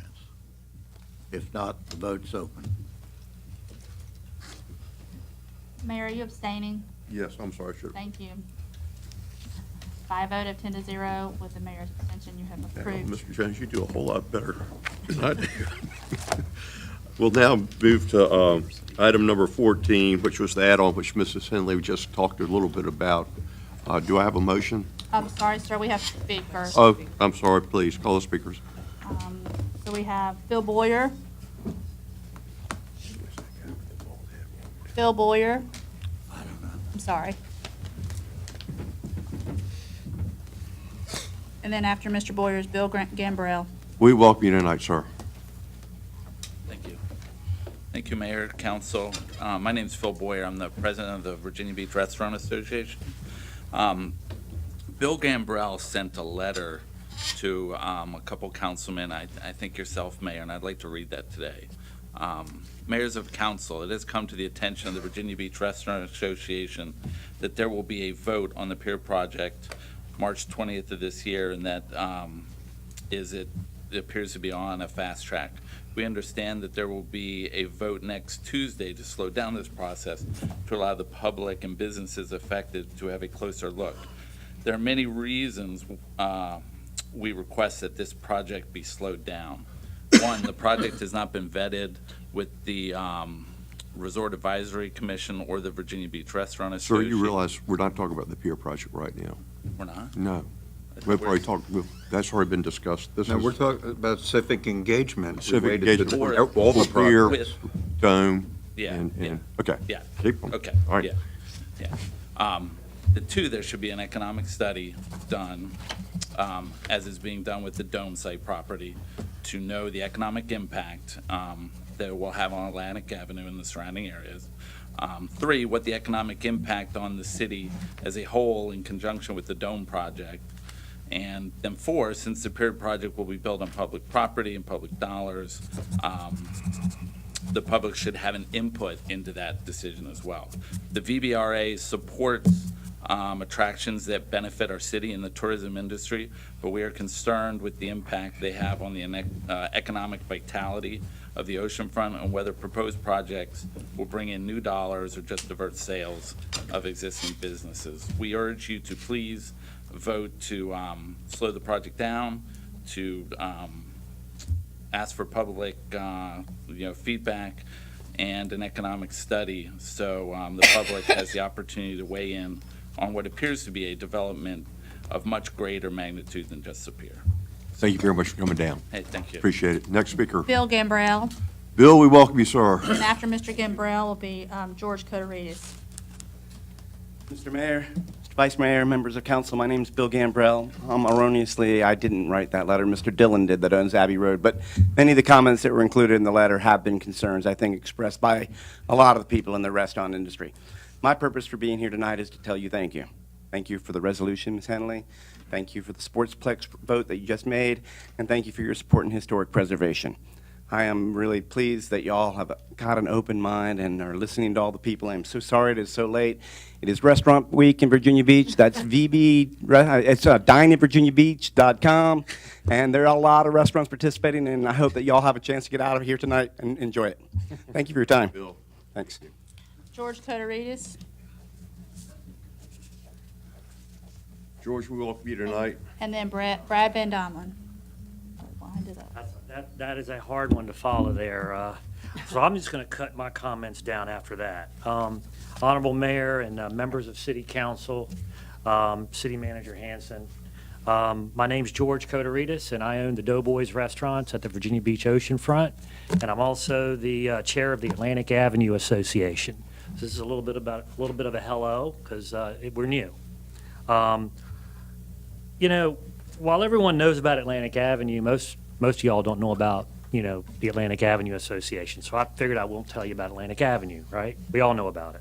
The Atlantic Avenue Association consists of retailers, restaurateurs, we have landowners, we have publishers, and we have other resort stakeholders. We have long-standing civic-minded leaders in our group.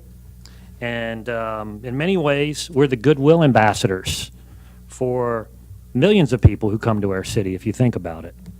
And some of those people come for the very first time.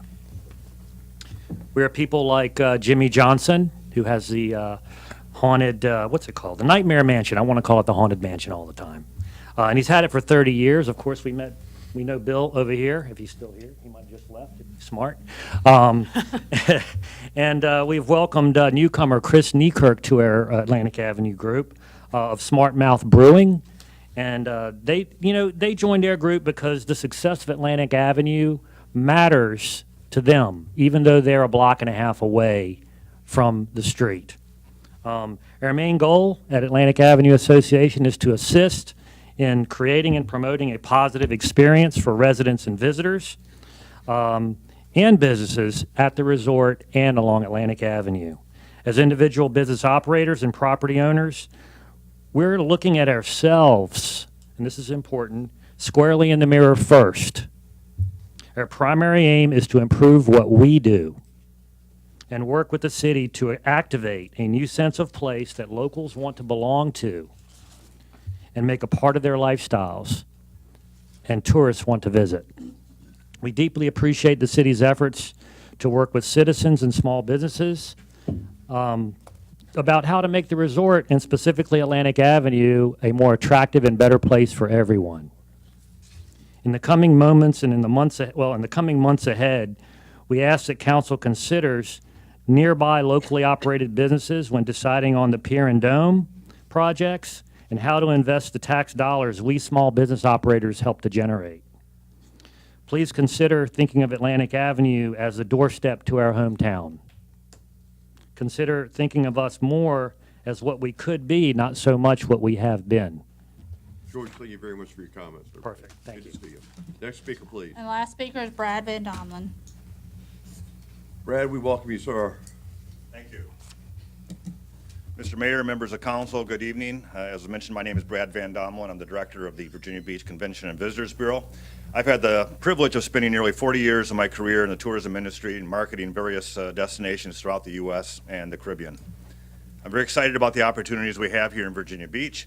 Travel-related spending, as you know, in the United States is over $990 billion per year. Our annual share of that in Virginia Beach is about $1.5 billion. These new dollars that are added to our local economy each year by visitors choosing Virginia Beach to spend their discretionary income. However, we cannot rest on our laurels, nor can we have any expectation that this success will continue without ensuring that we remain competitive.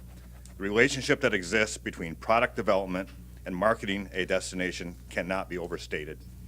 Council has had a long-standing goal to be a competitive, first-class resort for residents, businesses, and tourists, and we often talk about a desire to become a more year-round destination. To reach these goals, we need to have product that can compete with other destinations, product that will entice new generations of travelers, and product that is relevant for year-round enjoyment. The current discussions that are taking place for a new sports center, the dome site development, and the pier project are great examples of product that will help us achieve our goal of being a competitive destination and attract year-round tourism. Virginia Beach is just one destination along a couple thousand miles of Atlantic coastline, one of dozens of destinations that visitors can choose from when looking for an oceanfront experience. So what do we do to stand out in a very competitive environment? Like all product, we need to evolve. As Virginia Beach aspires to reach new levels of tourism volume, strengthening the backbone of our economy, and remaining relevant and competitive, we need to be bold and progressive. When you look at other destinations such as Nashville and Austin, Texas, as just a couple examples, you can see what can happen to destinations that make decisions to be bold, take acceptable risks, and evolve. I believe that the Pier project, along with the other projects that I mentioned, are all what I call magnet products, products that attract net new visitation that benefits all businesses. Virginia Beach has the ability to move forward, to be bold. It's what we do with this ability that will determine how competitive and successful our collective future will be. Thank you for your time. Thank you, sir. Any other speakers? That is all the speakers, sir. Do I have a yes, sir. So moved. I got a motion from Mr. Wood Second. and a second from Mrs. Henley. Is there any discussion? I'll call for the question, please. By a vote of 11-0, you have approved the resolution as added. Thank you. Now I go to Mr. Vice Mayor on the appointment, sir. Thank you, sir. Mr. Mayor, I'd like to nominate to the Advertising Advisory Committee, John Zirkle, Michael Woodhead, Russell Lyons, Phil Boyer, and Gene Evans Cox. To the Audit Committee, Emilson Espiritu. To the Broadband Steering Committee, Benjamin Davenport and David Hanson. To the Clean Community Commission, Ann Manarino and Jennifer Powell and Monica Phillips. To the Community Organization Grant and Allocation Committee, Robin Foreman Wheeler. To the Community Policy and Management Team, Debbie Batakis, Valeka Gatling, Olympia Perkins, Eileen Smith, and Danette Smith.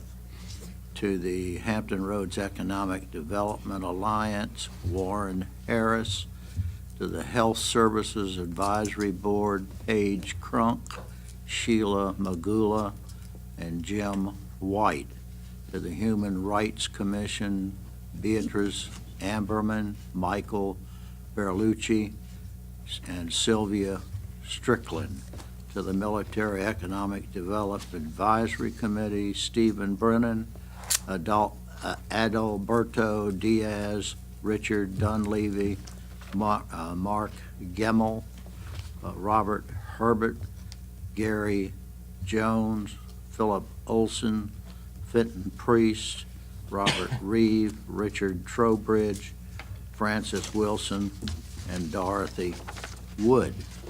To the Personnel Board, Ruby Christian, Susan Salafranca, Larry Shackelford, George Savaras,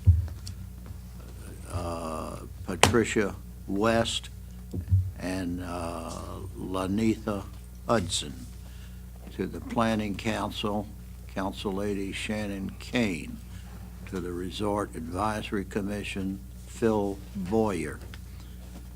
To the Transition Area Interfacility Traffic Area Citizens Advisory Committee, Linwood Branch, John Cromwell, Lisa Hartman, Diana Hicks. Do I hear any other nominations? Hearing none, I'll call for the question, please.